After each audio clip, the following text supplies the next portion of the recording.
অপরাহ্ন। মহান বিজয় দিবস 2021 উপলক্ষে নর্দার্ন বিশ্ববিদ্যালয় বাংলাদেশ কর্তৃক আয়োজিত বাংলাদেশের স্বাধীনতা ও সুবর্ণ জয়ন্তীতে আমাদের অর্জন এই ভার্চুয়াল আলোচনা সভায় আপনাদের সবাইকে জানাচ্ছি সাদর আমন্ত্রণ। স্বাধীনতার সুবর্ণ জয়ন্তী আর স্বাধীনতার স্থপতি জাতির জনক বঙ্গবন্ধু শেখ মুজিবুর রহমানের জন্ম শতবর্ষের মহিমায় এবার বিজয় দিবস অনন্য ঐশ্বর্যে ভাস্বর। শুধু বাংলাদেশেই নয়, সমগ্র পৃথিবী অভিনন্দিত করছে বাংলাদেশকে অনন্য এই দুটি চিরস্মরণীয় উৎসবকে কেন্দ্র করে। সঙ্গত কারণেই সুদীর্ঘ 50 বছর পেরিয়ে এসে আমাদের প্রত্যাশা প্রাপ্তির হিসাব নিকেশ করা প্রয়োজন। 30 লাখ শহীদের আত্মত্যাগ ও নাম না জানা অসংখ্য মা বোনের সম্ভ্রমের বিনিময়ে অর্জিত এই বিজয়, এই বাংলাদেশের বর্তমান অবস্থান, আমাদের প্রাপ্তি, উন্নয়ন, এই সব নিয়েই সাজানো হয়েছে আমাদের আজকের এই ভার্চুয়াল আলোচনা সভা। আমাদের আজকের এই ভার্চুয়াল আলোচনা সভাকে আরো সমৃদ্ধ করতে প্রধান অতিথির আসন অলংকৃত করেছেন আমাদের সবার শ্রদ্ধা ও সম্মানের ব্যক্তিত্ব, নর্দার্ন বিশ্ববিদ্যালয় বাংলাদেশ ট্রাস্টের মাননীয় chairman professor doctor Abu Yusuf Mohammad Abdullah. আয়োজনে আলোচক হিসেবে উপস্থিত আছেন নর্দার্ন বিশ্ববিদ্যালয় বাংলাদেশের সম্মানিত উপাচার্য ও ব্যবসা প্রশাসন অনুষদের dean professor doctor Nazrul Islam. আরো উপস্থিত আছেন নর্দার্ন বিশ্ববিদ্যালয় বাংলাদেশের বঙ্গবন্ধু গবেষণা কেন্দ্রের নির্বাহী পরিচালক প্রফেসর ডক্টর আনোয়ারুল করিম। আজকের এই ভার্চুয়াল আলোচনা সভার সভাপতিত্ব করছেন নর্দার্ন বিশ্ববিদ্যালয় বাংলাদেশের মাননীয় উপাচার্য প্রফেসর ডক্টর আনোয়ার হোসেন। পুরোটা সময় জুড়ে আপনাদের সাথে আছি আমি, ব্যবসা প্রশাসন বিভাগের সিনিয়র লেকচারার ফারজানা চৌধুরী। আয়োজনের শুরুতেই স্বাগত বক্তব্য প্রদান করবেন নর্দার্ন বিশ্ববিদ্যালয় বাংলাদেশের সম্মানিত রেজিস্ট্রার কমোডোর এম মনিরুল ইসলাম স্যার। মহান বিজয় দিবস এবং স্বাধীনতার সুবর্ণ জয়ন্তী 50 বছর পূর্তি উপলক্ষে নর্দার্ন বিশ্ববিদ্যালয় কর্তৃক আয়োজিত ভার্চুয়াল আলোচনা সভার আজকের প্রধান অতিথি নর্দার্ন বিশ্ববিদ্যালয় ট্রাস্টের চেয়ারম্যান মাননীয় chairman professor doctor Abu Yusuf Abdullah, northern বিশ্ববিদ্যালয়ের সম্মানিত vice chancellor professor doctor Anwar Hossain, উপাচার্য জনাব প্রফেসর নজরুল ইসলাম, বঙ্গবন্ধু রিসার্চ সেন্টারের executive director professor doctor Anwar Karim, faculty members, deans, students যারা আমাদের সাথে ভার্চুয়ালি সংযুক্ত হয়েছেন, সকলকে আসসালামু আলাইকুম এবং শুভ অপরাহ্ন। আজকে আমরা স্বাধীনতার 50 বছর পূর্তি উপলক্ষে একত্রে সমবেত হয়েছি। আমি নর্দার্ন বিশ্ববিদ্যালয় ট্রাস্টের পক্ষ থেকে সকলকে স্বাগত জানাচ্ছি আজকের ভার্চুয়াল আলোচনা সভায়। আজকের সভা এবং আজকের দিন দুটি অত্যন্ত তাৎপর্যপূর্ণ। স্বাধীনতা, মহান মুক্তিযুদ্ধ আমাদের হৃৎপিণ্ডের এপাশ ওপাশ, কোনোটি ছাড়া কোনোটি সক্রিয় নয়। দীর্ঘ 9 মাস রক্তক্ষয়ী যুদ্ধের পর আমরা অর্জন করেছি আমাদের প্রাণপ্রিয় স্বাধীনতা। এ দেশ হয়েছে স্বাধীন। ক্রমান্বয়ে কালস্রোতে, কালের বিবর্তনে আমরা পিছনে ফেলে এসেছি 50 বছর। একটু একটু করে বাংলাদেশ এগিয়েছে, পৌঁছেছে তার কাঙ্ক্ষিত লক্ষ্যে। আর সবকিছুর ঊর্ধ্বে ছাপিয়ে গেছে আমাদের মহান নেতা, যার আহ্বানে আমরা স্বাধীনতা যুদ্ধে অংশগ্রহণ করেছিলাম। যিনি বলেছিলেন, তোমাদের যা কিছু আছে তাই নিয়ে শত্রু মোকাবেলা করতে হবে। বাঙালি জাতির কিছুই ছিল না, কিন্তু সেই বাঙালি জাতি দেখিয়ে দিয়েছে কোনো কিছু ছাড়াই আত্মবিশ্বাসে, আত্মমর্যাদায়, শুধু দেশপ্রেমে এবং একজন নেতার আহ্বানকে উদ্দেশ্য করে 9 মাস রক্তক্ষয়ী যুদ্ধ করে স্বাধীনতার সূর্য সংগ্রামকে ছিনিয়ে নিয়েছে। সেই থেকে শুরু হয়েছে আমাদের পথ চলা। স্বাধীনতা এবং অর্থনৈতিক উন্নয়ন একই সঙ্গে প্যারালালি চলেছে। যদি আমরা পিছনে ফিরে তাকাই, আমরা দেখতে পাবো তৎকালীন ইউএস এর ফরেন মিনিস্টার হেনরি কিসিঞ্জার বলেছিল বাংলাদেশ একটি তলাবিহীন ঝুড়ি, আর এখন তারাই বলছে বাংলাদেশ উন্নয়নের রোল মডেল, বাংলাদেশ এশিয়ার ইমার্জিং টাইগার। না কিছু, অনেক কিছুকেই আমরা ছাপিয়ে গেছি। আমাদের জিডিপি, আমাদের আইটি সেক্টর, আমাদের মেগা প্রকল্প, আমাদের নিজস্ব অর্থায়নে তৈরি করা প্রকল্প সমূহ আমরা বিশ্বকে তাক লাগিয়ে দিয়েছি যে বাঙালি পারে, বাঙালি সবকিছুই পারে। আমরা শুরু করেছিলাম 26শে মার্চ 1971, কিন্তু আমরা থামবো না। 50 বছর দুর্বার গতিতে আমরা এগিয়ে যাচ্ছি। সোনার বাংলা যতক্ষণ না পর্যন্ত আত্মনির্ভর হবে, যতক্ষণ না পর্যন্ত উন্নতশীল দেশ হবে, মাননীয় প্রধানমন্ত্রীর আহ্বানে 41 সালের মধ্যে আমরা উন্নত দেশে পরিণত হব, ততক্ষণ পর্যন্ত আমরা দুর্বার গতিতে এগিয়ে যাব। বাঙালি সবকিছুই পারে, পেরেছে এবং পারবে। তার জন্য যার দরকার হবে দেশপ্রেম, যার জন্য প্রয়োজন হবে শিক্ষা, যার জন্য দরকার হবে গতিশীল নেতৃত্ব, স্থিতিশীল নেতৃত্ব, সর্বোপরি নিজের চাইতে দেশকে বেশি ভালোবাসা।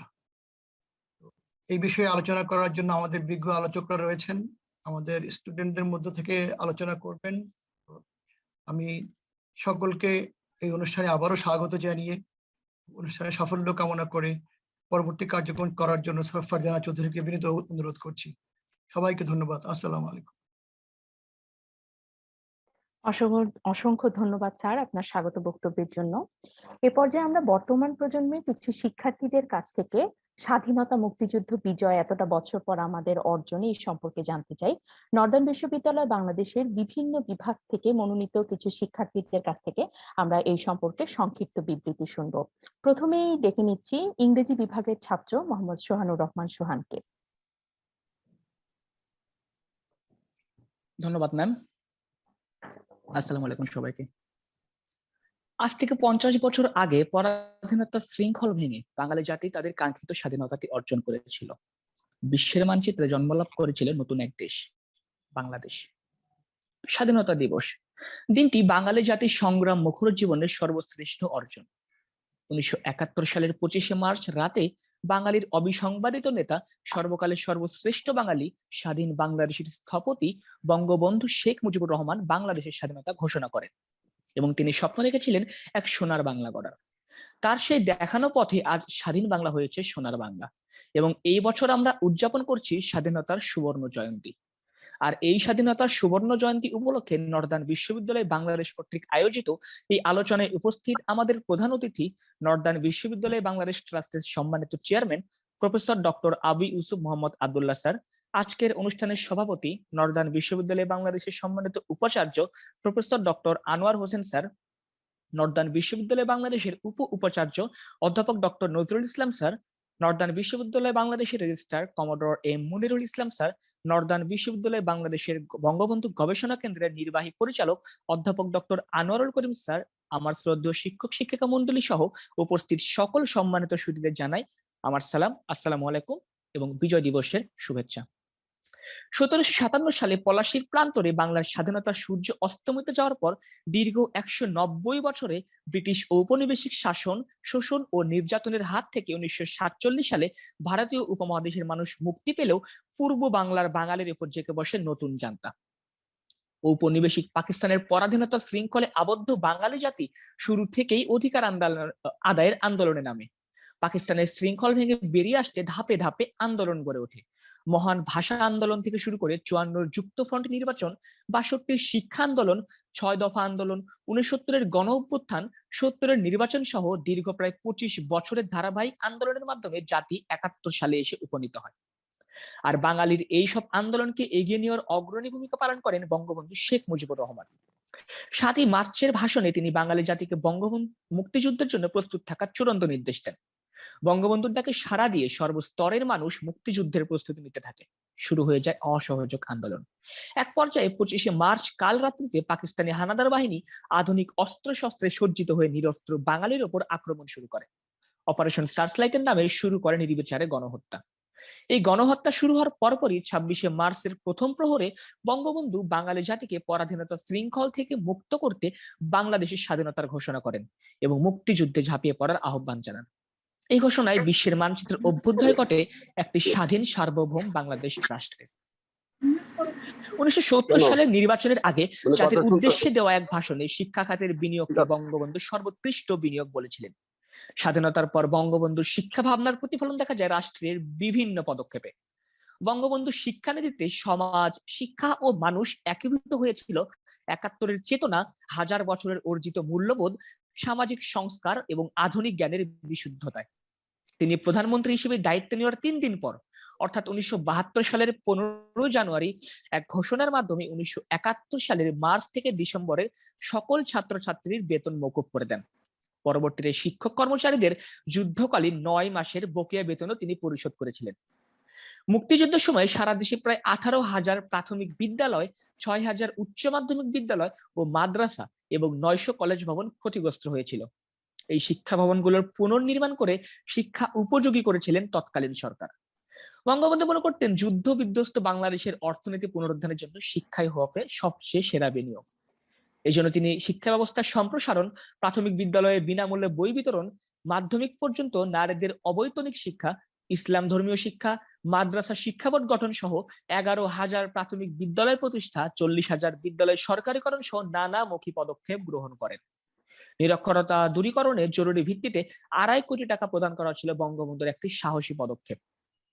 শিক্ষা ব্যবস্থার উন্নতির জন্য বঙ্গবন্ধু প্রায় 54,000 শিক্ষক নিয়োগ দিয়েছিলেন তখন। বর্তমানে বাংলাদেশের শিক্ষার হার বৃদ্ধিতে যে সাফল্য, এর পিছনেও বঙ্গবন্ধুর এসব পদক্ষেপের বড় ভূমিকা রয়েছে। এরই আলোকে তার কন্যা প্রধানমন্ত্রী শেখ হাসিনা নতুন বিশ্ববিদ্যালয় প্রতিষ্ঠা সহ মানসম্মত শিক্ষার উপর গুরুত্ব আরোপ করেছেন। যেমন শতভাগ শিশুর স্কুলে গমন ও শিক্ষা লাভ, ঝরে পড়ার হার কমিয়ে আনা, সংখ্যা বিচারে উচ্চ শিক্ষায় বিস্ফোরণ, পাকিস্তান আমলে 6টি পাবলিক বিশ্ববিদ্যালয়ের স্থলে 45টি পাবলিক এবং 103টি বেসরকারি বিশ্ববিদ্যালয় প্রতিষ্ঠা, medical, textile, maritime, aviation science, digital ইত্যাদি বিশেষায়িত বিশ্ববিদ্যালয় প্রতিষ্ঠা, 10ম শ্রেণী বা সমমান পর্যন্ত শিক্ষার্থীদের মধ্যে বিনামূল্যে বছরে প্রায় 38 কোটি বই বিতরণ, করোনা মোকাবেলায় সফল দেশ হিসেবে বাংলাদেশের বিশ্বময় সুখ্যাতি, অনুন্নত দেশ থেকে উন্নয়নশীল রাষ্ট্রের তালিকায় আপগ্রেডেশন, বিশ্বের 3জন অনুপ্রেরণাকারী রাষ্ট্রপ্রধান হিসেবে বাংলাদেশের প্রধানমন্ত্রীর নাম ঘোষণা ইত্যাদি অর্জন এই ক্ষেত্রে প্রণিধানযোগ্য। স্বাধীনতার সময় দেশে মানুষ ছিল 7.5 কোটি, তখন খাদ্য ঘাটতি ছিল বাংলাদেশ। কিন্তু এখন স্বাধীনতার 50 বছর পর দেশের মানুষ 17 কোটির উপরে, অথচ এখন খাদ্যের কোনো ঘাটতি নেই, বরং স্বয়ংসম্পূর্ণতা অর্জন করে বাংলাদেশ খাদ্যপণ্য রপ্তানিকারক একটি দেশ। 70-এর দশকে স্বাধীন বাংলাদেশকে খাদ্য ঘাটতি, দুর্ভিক্ষ এবং প্রাকৃতিক দুর্যোগে বিপর্যস্ত জনপদ হিসেবে চিনেছিল বিশ্ববাসী। 1970-71 সালে যেখানে বাংলাদেশের চাল উৎপাদন ছিল 10.8 মিলিয়ন টন, সেখানে 2020-21 অর্থবছর উৎপাদন প্রায় 4 গুণ বেড়ে 38.7 মিলিয়ন টনে দাঁড়িয়েছে। একইভাবে গত 50 বছরে আলুর উৎপাদন প্রায় 13 গুণ বেড়েছে, ভুট্টা বেড়েছে 1900 গুণ এবং গম প্রায় 10 গুণ। কাঁঠাল উৎপাদনে বাংলাদেশ বিশ্বের দ্বিতীয়, উন্মুক্ত জলাশয়ে মাছ ধরা ও সবজি চাষে তৃতীয়, ধান ও তেলাপিয়া মাছ উৎপাদনে চতুর্থ, মিঠা পানির মাছ চাষে পঞ্চম, আলু উৎপাদনে ষষ্ঠ এবং আম ও পেঁয়াজ উৎপাদনে 8ম স্থানে রয়েছে। এখন সরকার বিভিন্ন কর্মসূচির বিপরীতে স্বল্প মূল্য 15.60 লক্ষ মেট্রিক টন খাদ্যশস্য এবং 7.74 লক্ষ টন চাল বিতরণ করছে। 2020-21 অর্থ বছরে প্রায় 22.89 লক্ষ টন খাদ্যশস্য বিতরণ করা হয়েছে এবং 2005-06 অর্থ বছরে শ্রমিকের একদিনের মজুরির বিপরীতে 4 থেকে 5 কেজি চাল কেনা যেত, যা বর্তমানে 2021 সালে ক্রয় ক্ষমতা বেড়ে প্রায় 12 কেজিতে দাঁড়িয়েছে। অর্থাৎ বলা যায় বাংলাদেশ এখন খাদ্য স্বয়ংসম্পন্ন একটি দেশ। দেশ স্বাধীনের পরে পশ্চিমা বিশ্বের 2 ব্যক্তির মন্তব্য আমাদের কানে এখনো বাজে।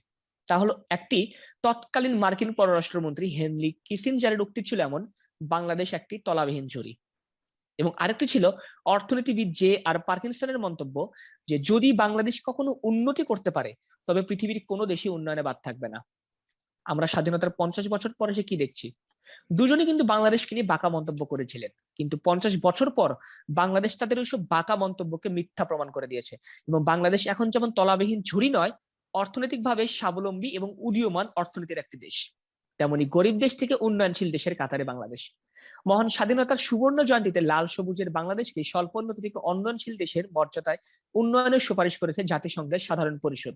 এই অর্জন বাংলাদেশের উন্নয়ন যাত্রার এক মহান প্রতিফলক। 1975 সালের 15 আগস্ট বঙ্গবন্ধুকে হত্যা করা হয়েছিল, থেমে গিয়েছিল সোনার বাংলা বিনির্মাণের স্বপ্ন। কিন্তু বঙ্গবন্ধুর সুযোগ্য উত্তরসূরি দেশরত্ন শেখ হাসিনা দেশ পরিচালনায় তথ্য ও যোগাযোগ প্রযুক্তির সম্প্রসারণ ও বিকাশের উপর গুরুত্ব দিয়ে দেশে একের পর এক সাফল্য নিয়ে এসেছেন। বর্তমানে দেশে হাইটেক পার্ক রয়েছে প্রায় 39টি এবং সরকারি বিভিন্ন নীতি সহায়তার পাশাপাশি হাইটেক পার্ক সহ বিভিন্ন স্থানে দেশে এখন মোবাইল, গাড়ি সহ বিভিন্ন উন্নত টেকনোলজি জিনিসপত্র তৈরি হচ্ছে এবং পৃথিবীর বিভিন্ন দেশে তা রপ্তানি হচ্ছে। এবং এই বাংলাদেশ এখন আর পিছিয়ে নেই। বঙ্গবন্ধু স্বপ্ন রেখেছিলেন সোনার বাংলা গড়ার, তার সেই স্বপ্ন আজ বাস্তবায়ন হয়েছে। আজ বাংলাদেশ পুরো বিশ্বের সাথে তাল মিলিয়ে এগিয়ে চলছে। স্বাধীনতার সুবর্ণ জয়ন্তীতে আমরা দেখছি সেই সোনার বাংলা যে সোনার বাংলায় থাকবে না কোনো অভাব, থাকবে না কারো মুখে কোনো দুঃখের ছাপ। দেশটা আমাদের সবার, আসুন দেশটাকে আমরা সবাই ভালোবাসি, দেশটাকে হাতে হাত ধরে এগিয়ে নিয়ে যাই, গড়ে তুলি নতুন এক সোনার বাংলা, ঠিক যেই সোনার বাংলা গড়ার স্বপ্ন দেখেছিলেন বঙ্গবন্ধু শেখ মুজিবুর রহমান। ধন্যবাদ সবাইকে। আসসালামু আলাইকুম। অসংখ্য ধন্যবাদ। ফারজানা, অসংখ্য ধন্যবাদ। VC sir. হ্যাঁ আমি আছি। হ্যাঁ স্যার, জয়েন করে- স্যার ওই যে মাননীয় প্রধানমন্ত্রী প্যারেড স্কোয়ার থেকে আমাদেরকে শপথ পাঠ করাবেন আর কি। তো আমরা যেহেতু এখানে আছি, আমি এটা লাইভে ধরে দিব যাতে আমরা একই সঙ্গে এই প্রোগ্রামটা ঠিক করতে আছে, পারি। আমরা জয়েন করতে পারি। হ্যাঁ জি স্যার, ডেফিনেটলি। আমরা আমি মাননীয় প্রধানমন্ত্রীর উক্তিকে রিপিট করব আমরা সবাই, তাহলে হয় কি আমরা ঠিক আছে। ন্যাশনালি জয়েন করে ফেললাম আর কি। হ্যাঁ আমাকে তো রিসিভ করতে পারছেন, দেখতে পাচ্ছেন না? ঠিক আছে। হ্যাঁ স্যার, আপনি দেখতে পাচ্ছি স্যার, আমি রিপিট করব। আমি শেষ পর্যন্ত ইন্টারনেটের ডিস্টারবেন্সের জন্য পারলাম না, আমার না, না, ল্যাপটপে ঠিক আছে স্যার। জি স্যার, মোবাইলে আপনাকে পাচ্ছি স্যার, আপনাকে পাচ্ছি স্যার। আমি ওইটা স্যার লাইভে আসি, যখনই শুরু হবে আমরা স্যার লাইভে চলে যাব আর কি। ঠিক আছে। জি sir. Farzana, go ahead please. হ্যাঁ প্রোগ্রাম চলুক। অসংখ্য ধন্যবাদ সোহানকে এত তথ্যবহুল এবং আত্মপ্রত্যয়ী একটি বিবৃতির জন্য। এবারে আমরা শুনবো আমাদের নর্দার্ন বিশ্ববিদ্যালয় বাংলাদেশের আইন বিভাগের শিক্ষার্থী আফরোজা আক্তার আনিকার কথা।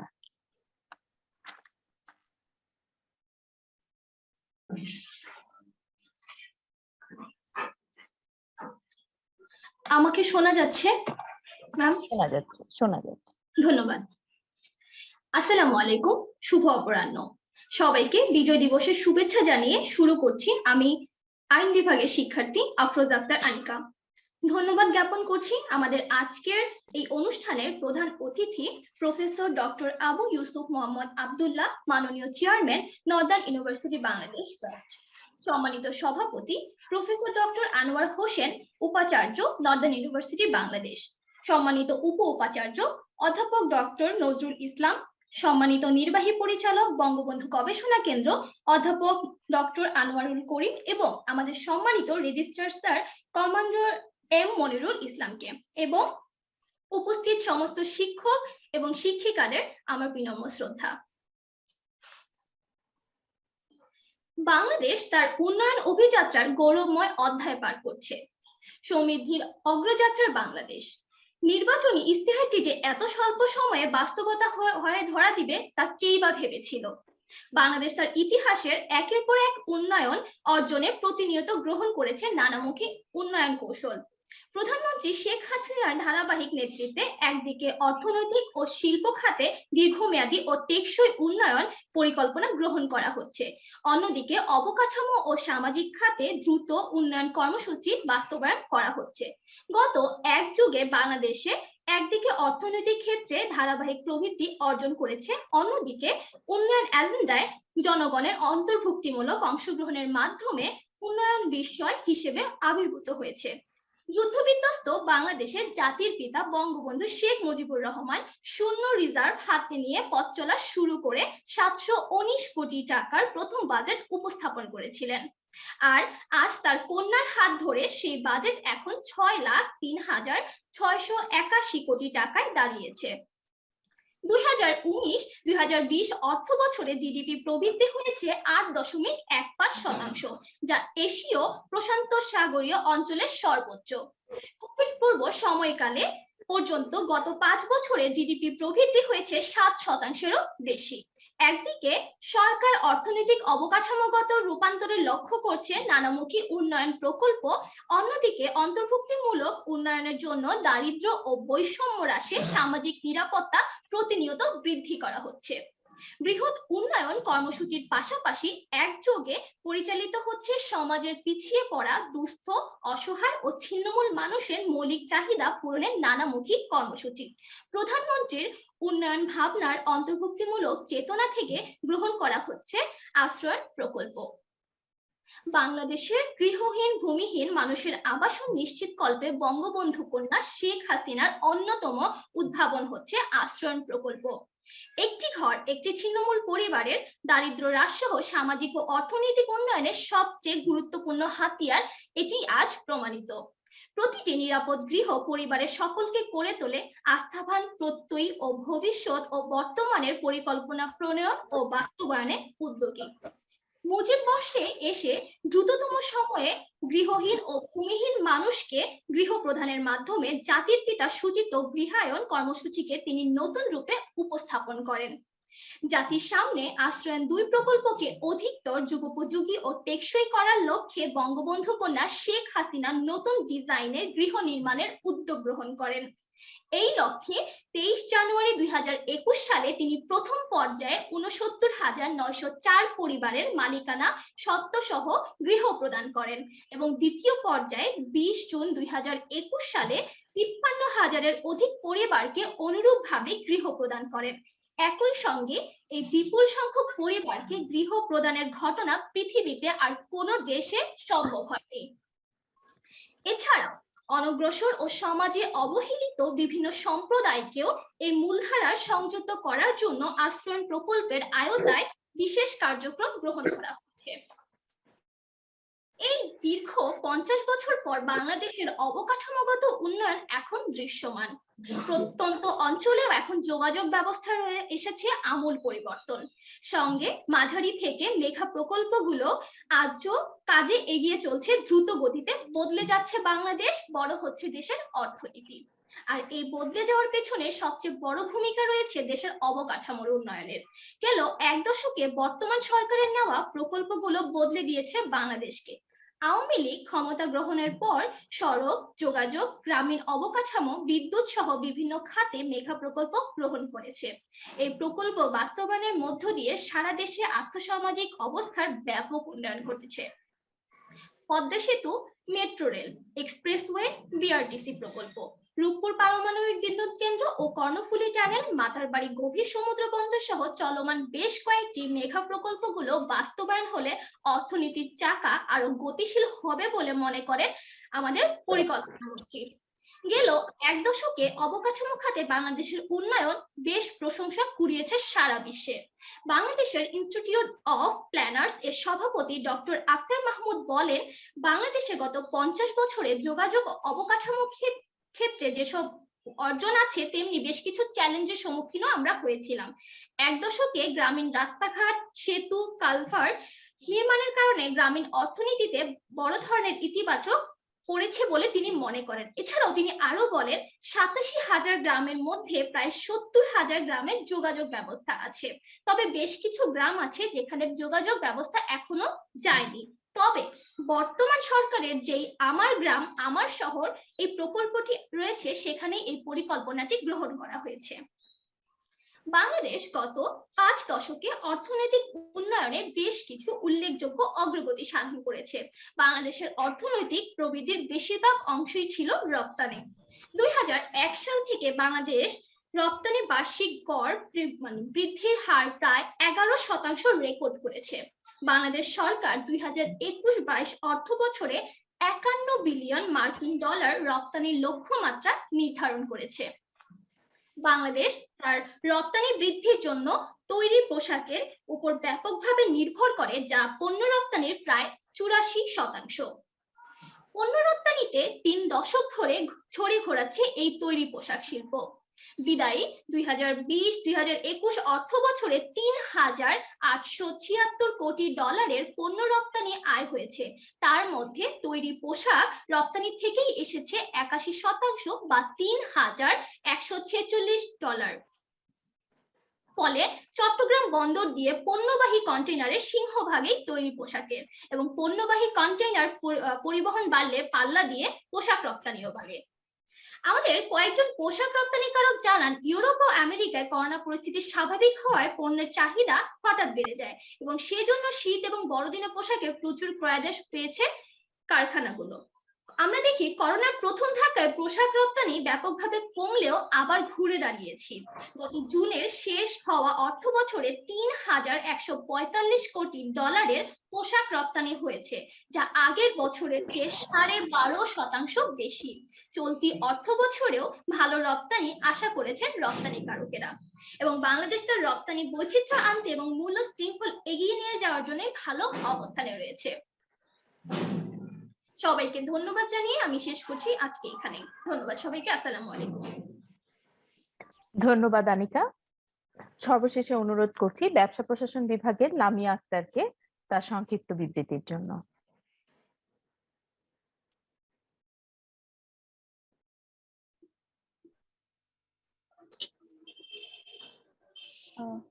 আমাকে দেখা যাচ্ছে এবং শোনা যাচ্ছে? শোনা যাচ্ছে।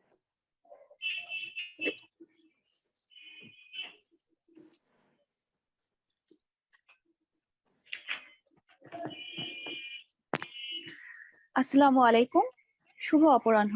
সবাইকে বিজয় দিবসের শুভেচ্ছা জানিয়ে আমি শুরু করছি। লামিয়া আক্তার, ব্যবসা ও প্রশাসন বিভাগের শিক্ষার্থী। 1971 সালের 16 ডিসেম্বরে বিশ্বের মানচিত্রে নতুন রাষ্ট্র হিসেবে আত্মপ্রকাশ ঘটেছিল একটি ভূখণ্ডের, যার নাম বাংলাদেশ। সবুজের জমিনে রক্তিম সূর্য খচিত মানচিত্রের দেশটির 50 বছর পূর্তি উদযাপন করছি আমরা 2021 সালে, অর্থাৎ এবছরই স্বাধীনতার সুবর্ণ জয়ন্তী উদযাপন করছে সমস্ত বাঙালি জাতি। আর এই স্বাধীনতার সুবর্ণ জয়ন্তী উপলক্ষে নর্দার্ন বিশ্ববিদ্যালয় কর্তৃক আয়োজিত এই আলোচনা সভায় উপস্থিত নর্দার্ন বিশ্ববিদ্যালয় বাংলাদেশ ট্রাস্টের সম্মানিত chairman professor doctor Abu Mohammad Abdullah sir, Northern বিশ্ববিদ্যালয় বাংলাদেশের মাননীয় উপাচার্য professor doctor Anwar Hossain sir, Northern বিশ্ববিদ্যালয় বাংলাদেশের সম্মানিত উপ উপাচার্য ও ব্যবসা প্রশাসন অনুষদের সম্মানিত dean professor doctor Nazrul Islam sir সহ উক্ত বিশ্ববিদ্যালয়ের শ্রদ্ধেয় সকল শিক্ষক শিক্ষিকা মণ্ডলী, উপস্থিত সম্মানিত সুধী এবং সকলকে জানাই আমার সালাম ও বিজয় দিবসের আন্তরিক শুভেচ্ছা ও অভিনন্দন। বিজয় অর্জনের পর 50 বছরের পথ চলায় দুর্দান্ত গতিতে এগিয়ে চলেছে বাংলাদেশ। 71-এর স্বাধীনতার মহানায়ক বঙ্গবন্ধু শেখ মুজিবুর রহমানের নেতৃত্বে আমরা একটি স্বতন্ত্র দেশ পেয়েছি, আর তারই কন্যা প্রধানমন্ত্রী শেখ হাসিনার নেতৃত্বে গড়ে উঠেছে সমৃদ্ধ বাংলাদেশ। স্বাধীনতার পর তলাবিহীন ঝুড়ির দেশ আখ্যা দিয়ে যারা অপমান অপদস্থ করেছিল, সেই তাদের কণ্ঠেই এখন বাংলাদেশের অগ্রগতির প্রশংসা। দারিদ্র্য আর দুর্যোগের বাংলাদেশ এখন উন্নয়নশীল দেশের কাতারে উত্তরণের পথে। অনেকের জন্য বাংলাদেশ এখন রোল মডেল। অর্থনৈতিক প্রবৃদ্ধি, স্বাস্থ্য, শিক্ষা, নারীর ক্ষমতায়ন, মাথাপিছু আয় বৃদ্ধি সহ আর্থসামাজিক প্রতিটি সূচকে এগিয়েছে বাংলাদেশ। 1971 সালের 16 ডিসেম্বর পাকিস্তানের মুষ্টিমেয় সহযোগী ছাড়া বাংলাদেশের প্রতিটি মানুষের জয় হয়েছিল। বহু ত্যাগ তিতিক্ষার বিনিময়ে অর্জিত বিজয়ের পর সেদিন মানুষ হাঁপ ছেড়ে নিঃশ্বাস নিয়েছিল। যুদ্ধে হারিয়ে যাওয়া প্রিয়জন স্বজনদের জন্য কেঁদেছিল চিৎকার করে, কারণ যুদ্ধের 9 মাস তাদের তো কান্না করারও অধিকার ছিল না। এই জয়ের পিছনে রয়েছে বাঙালির বহু ত্যাগ ও নির্যাতনের ইতিহাস। তবে জাতির পিতা বঙ্গবন্ধু শেখ মুজিবুর রহমানের নেতৃত্বে সেই স্বজন হারানোর, সম্ভ্রম হারানোর শোক ও লজ্জাকে শক্তিতে পরিণত করে সামনের দিকে এগিয়ে গেছে এদেশের মানুষ। 1972 সালের 10 জানুয়ারি দেশে ফিরেই স্বাধীনতার মহানায়ক, বাংলার সবচেয়ে রূপবান পুরুষ, জাতির পিতা শেখ মুজিবুর রহমান সহযোদ্ধা ও সহকর্মীকে সঙ্গে নিয়ে শুরু করেন একটি বিধ্বস্ত দেশ গড়ার কাজ। আর তার সেই সময় নেওয়া উদ্যোগগুলো ছিল বেশ প্রশংসনীয় ও সময়োপযোগী। এ লক্ষ্যে গ্রহণ করেন নানা অসাধ্য কর্মসূচির। একটি রাষ্ট্রের জন্য প্রয়োজনীয় এমন কোনো বিষয় নেই যা তিনি স্পর্শহীন রেখেছেন। প্রযুক্তি নির্ভর জাতির ভিত গড়তে তিনি স্বাধীনতার পর রাঙামাটির বেতবুনিয়াদ স্থাপন করেন ভূ উপগ্রহ কেন্দ্র হিসেবে। জোর দেন শিক্ষার উপর। জাতির পিতা বঙ্গবন্ধু শেখ মুজিবুর রহমানের জন্মশতবার্ষিকী ও স্বাধীনতার সুবর্ণ জয়ন্তী একই সাথে উদযাপন করছি আমরা। বাঙালি জাতির এই দুটি অভূতপূর্ব সন্ধিক্ষণে এবছর 12ই ডিসেম্বর ডিজিটাল বাংলাদেশ বিনির্মাণের অঙ্গীকার সফলভাবে বাস্তবায়ন হয়েছে। বঙ্গবন্ধুর নেতৃত্বে বাংলাদেশ 1973 সালের 5 সেপ্টেম্বর জাতিসংঘের 15টি সংস্থার মধ্যে গুরুত্বপূর্ণ ইন্টারন্যাশনাল টেলিকমিউনিকেশন ইউনিয়নের সদস্যপদ লাভ করে। আর্থসামাজিক জরিপ, আবহাওয়ার তথ্য আদান প্রদানে আর্থ রিসোর্স টেকনোলজি স্যাটেলাইট প্রোগ্রাম বাস্তবায়িত হয় তারই নির্দেশে। 1975 সালের 14 জুন নবম জাতীয় সংসদ নির্বাচনের আগে জননেত্রী শেখ হাসিনা দেশকে বর্তমানে সমৃদ্ধ ও জ্ঞান ভিত্তিক ডিজিটাল বাংলাদেশ গড়ে তোলার লক্ষ্যে ডিজিটাল বাংলাদেশ বিনির্মাণের ঘোষণা দেন। ঘোষণায় বলা হয় 2021 সালে স্বাধীনতার 50 বছরে দেশ পরিণত হবে ডিজিটাল বাংলাদেশে। আসলে হয়েছে কিন্তু তাই। কৃষি, শিক্ষা, স্বাস্থ্য, অর্থনীতি, শিল্প, ব্যবসা বাণিজ্য, দক্ষতা উন্নয়ন, কর্মসংস্থান সহ এমন কোনো খাত নেই যেখানে তথ্য প্রযুক্তি ব্যবহার হচ্ছে না। এটা সম্ভব হচ্ছে মূলত সারা দেশে একটি শক্তিশালী আইসিটি অবকাঠামো গড়ে ওঠার কারণে, যা গ্রাম পর্যন্ত বিস্তৃত। দেশে বর্তমানে মোবাইল সংযোগের সংখ্যা 800 কোটির অধিক। ইন্টারনেট ব্যবহারকারী বর্তমানে প্রায় 13 কোটি। ওয়ার্ল্ড ইকোনমিক ফোরাম প্রতিবেদনে যথার্থভাবে মোবাইল ব্যাংকিং এর মাধ্যমে গ্রামীণ এলাকায়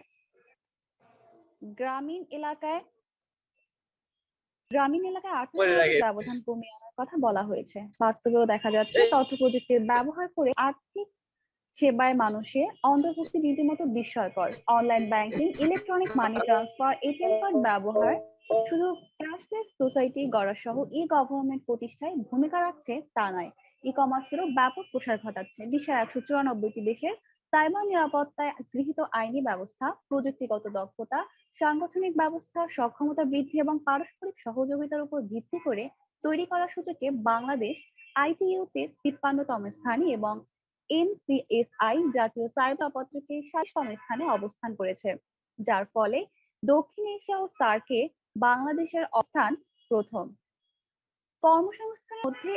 কর্মসংস্থানের সাথে একটি দেশের অর্থনৈতিক প্রবৃদ্ধি ও দারিদ্র্য বিমোচন নিবিড়ভাবে সম্পর্কিত। স্থিতিশীল অর্থনৈতিক প্রবৃদ্ধির জন্য প্রয়োজন বেকারত্বের হারকে ন্যূনতম পর্যায়ে রাখা। জাতির পিতা সোনার বাংলা গড়ার স্বপ্ন বাস্তবায়নের জন্য অর্থনৈতিক মুক্তি অর্জনের পথে আমরা অনেক দূরে গিয়েছি। স্বাধীনতার সুবর্ণ জয়ন্তী তথা 2021 সালের আগেই আমরা মধ্যম আয়ের দেশে উন্নীত হওয়ার ধারপ্রান্তে উপনীত হয়েছি। টেকসই উন্নয়ন লক্ষ্যমাত্রা অর্জনের মাধ্যমে 2030 সালের মধ্যে উচ্চ মধ্য আয়ের দেশে এবং 2041 সাল নাগাদ উন্নত দেশের মর্যাদা লাভের লক্ষ্যে আমাদের অগ্রযাত্রা অব্যাহত রয়েছে। স্বাধীনতার শতবর্ষে অর্থাৎ 2071 সালে আমরা সমৃদ্ধির সর্বোচ্চ শিখরে আরোহণ করব বলে আশা রাখছি। এই দীর্ঘ 50 বছরে বাংলাদেশের উন্নয়ন এখন দৃশ্যমান। সবাইকে ধন্যবাদ জানিয়ে এখানে আমি আমার বক্তব্য শেষ করছি। ধন্যবাদ সবাইকে। ধন্যবাদ লামিয়াকে। নতুন প্রজন্মের পর আমরা ফিরে যাচ্ছি আমাদের আয়োজনের অতিথিদের কাছে এবং আয়োজনের এই পর্যায়ে বিশেষভাবে অনুরোধ জানাচ্ছি নর্দার্ন বিশ্ববিদ্যালয় বাংলাদেশের বঙ্গবন্ধু গবেষণা কেন্দ্রের নির্বাহী পরিচালক প্রফেসর ডক্টর আনোয়ারুল করিম স্যারকে আমাদের স্বাধীনতা সুবর্ণ জয়ন্তীতে ওনার মূল্যবান বক্তব্য প্রদানের জন্য। আসসালামু আলাইকুম। ধন্যবাদ ফারজানা আমাকে আমন্ত্রণ জানানোর জন্য। বিজয় দিবস আমরা যারা মুক্তিযুদ্ধের সাথে সরাসরি যুক্ত ছিলাম তাদের কাছে অনেক আবেগ ভরা এদিন। 51 বছর আমরা এই বিজয় দিবস আজকে নিয়ে 51 বছর 50 বছর হয়ে গেছে, 51 বছর আমরা পড়ছি। এই 51 বছর আমাদের বিজয়ের পরে আমাদের স্বাধীনতা, সেটাই ছিল আমাদের সবচেয়ে বড় অর্জন। কিন্তু আমাদের যিনি নেতা ছিলেন বঙ্গবন্ধু, তাকে 25শে মার্চ সে কাল রাত্রে পাকিস্তানিরা তাকে ধরে নিয়ে গিয়েছিল ও পাকিস্তানের যে কারাগারে ছিলেন 9 মাস সে তাকে মৃত্যুর ক্ষণ ফাঁসি এটাকে সামনে রেখে তাকে বেঁচে থাকতে হয়েছিল। কখন তাকে তারা মেরে ফেলবে। তিনি 7ই মার্চ যখন বক্তৃতা করেছিলেন তখন তিনি অকুতোভয় ছিলেন, চারপাশে পাকিস্তানি আর্মিরা ছিল, কিন্তু সেইখানে দাঁড়িয়ে তিনি একটা সচল রাষ্ট্রকে থামিয়ে দিয়েছিলেন, বন্ধ করে দিয়েছিলেন। এত বড় একজন নেতা, তার সেই 7ই মার্চের বক্তৃতা ছিল অসাধারণ। সারা পৃথিবী তাকে বলেছিল পোয়েট অফ পলিটিক্স। এবং 16ই ডিসেম্বর 1971 বিজয় আমরা পেলাম, তখনই বঙ্গবন্ধুকে আমরা পাই। 9 মাস জেল খাটার পর 10ই জানুয়ারি তিনি ফিরে এলেন 1972 সালে এবং তারপরেই তিনি দেশ করার কাজে হাত দিয়েছেন। এবারের বিজয় দিবস অসাধারণভাবে একটা গুরুত্বপূর্ণ। 51 মধ্যে যে আমরা 50 বছর পার হয়ে গেছে একটা দেশের জন্য, এটা কম সময় নয়। আর সবচেয়ে গুরুত্বপূর্ণ এবার ভারতের যিনি প্রেসিডেন্ট, ভারত সরকারের যে প্রেসিডেন্ট, রাজ্যের যিনি প্রেসিডেন্ট রামনাথ কোবিন্দ, তিনি আমাদের এই বিজয় দিবসে 51 বছর আমাদের আজকে উৎসব, আমাদের বিজয় এই উৎসবে তিনি উপস্থিত রয়েছেন।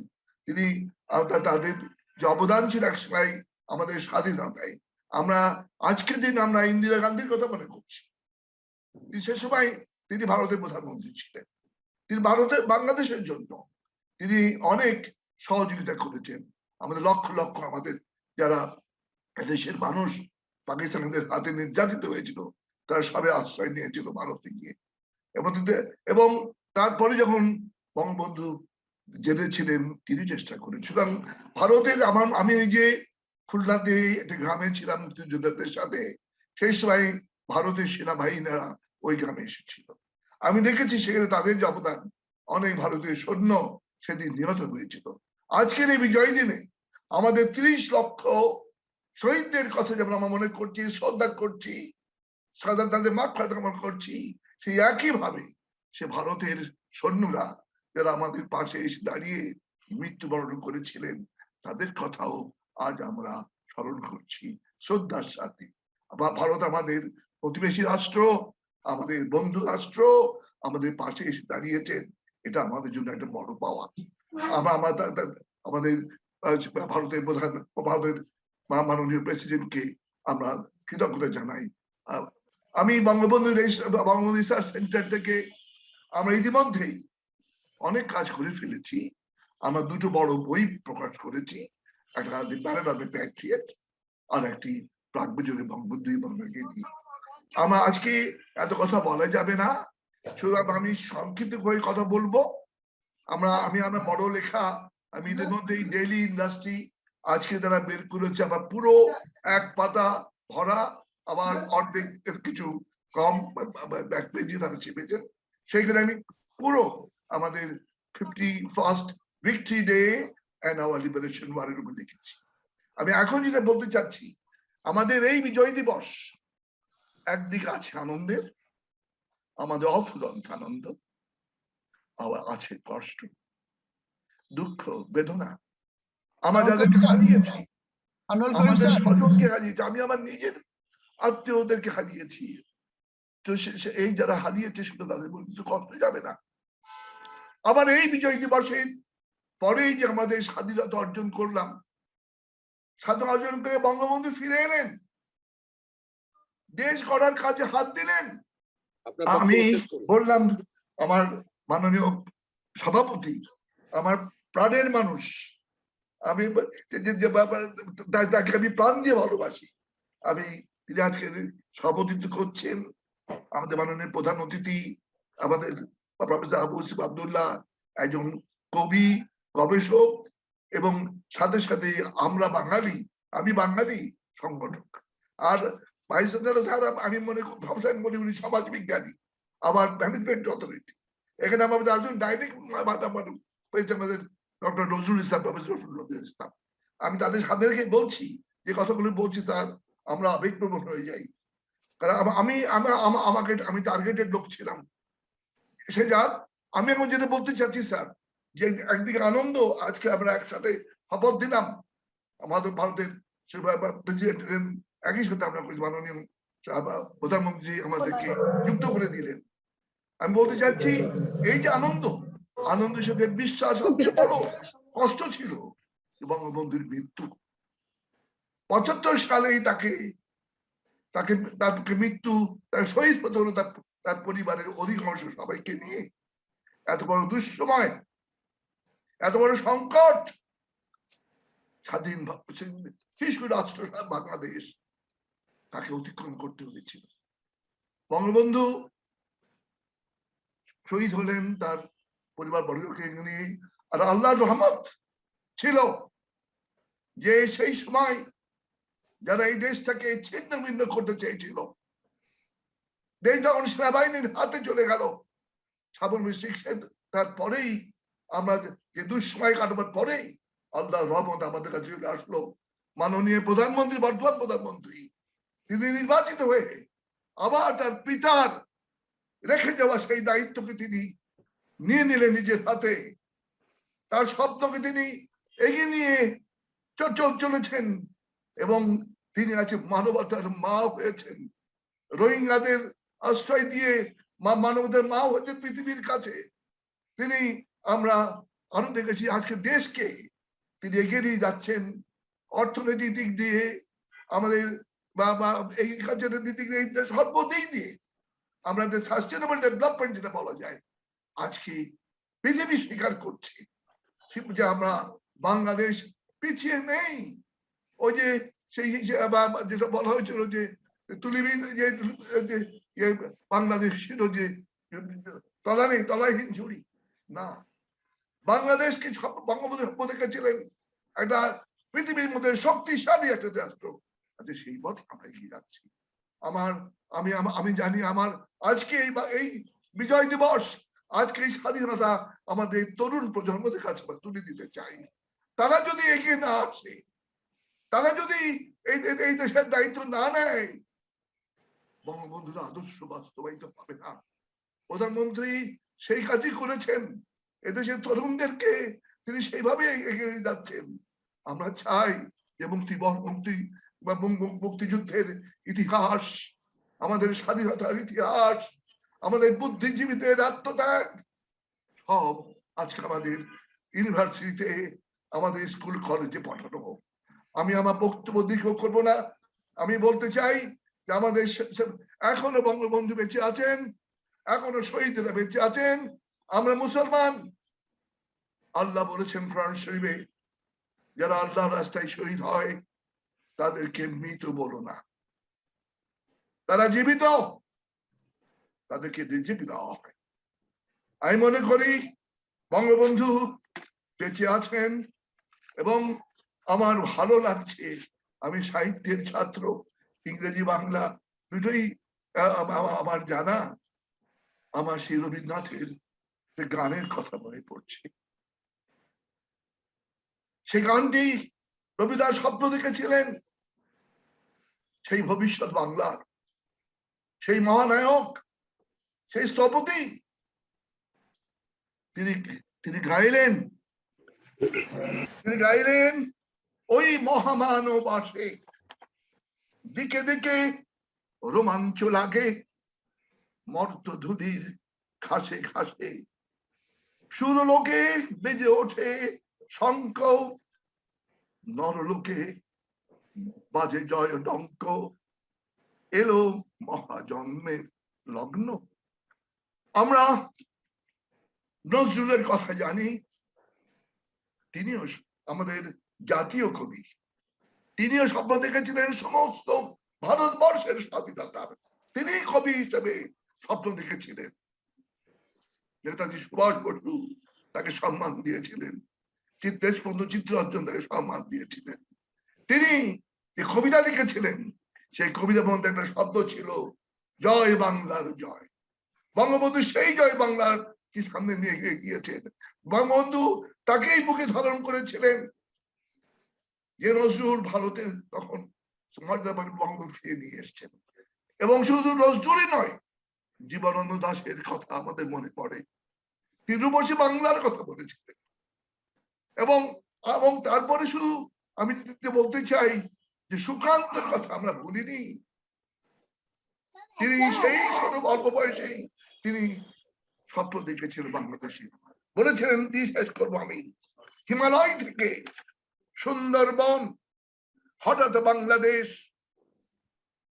কেঁপে কেঁপে ওঠে পদ্মার উচ্ছ্বাসে, সে কোলাহলে রুদ্ধস্বরের আমি পাই উদ্দেশ,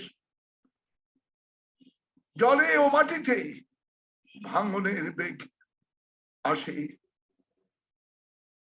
সাবাস বাংলাদেশ, এই পৃথিবী অবাক রাখিয়ে রয়, জ্বলে পুড়ে মরে সারখার, তবু মাথা নোয়াবার নয়। আমরা আজও মাথা নোয়াইনি কারো কাছে।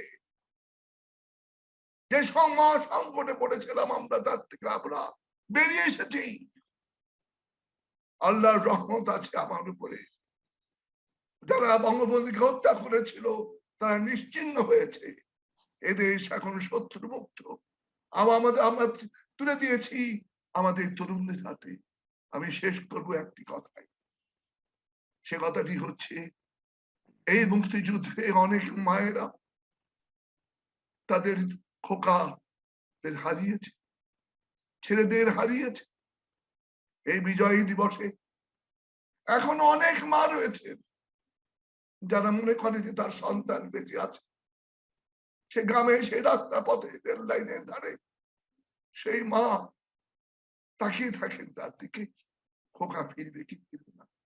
সেই সাথে সাথেই আমরা বলতে চাই যে আমার যে ওই গান দিয়ে শেষ করব, সব কটা জানালা খুলে দাও না, ওরা আসবে চুপি চুপি, ওরা আসবে।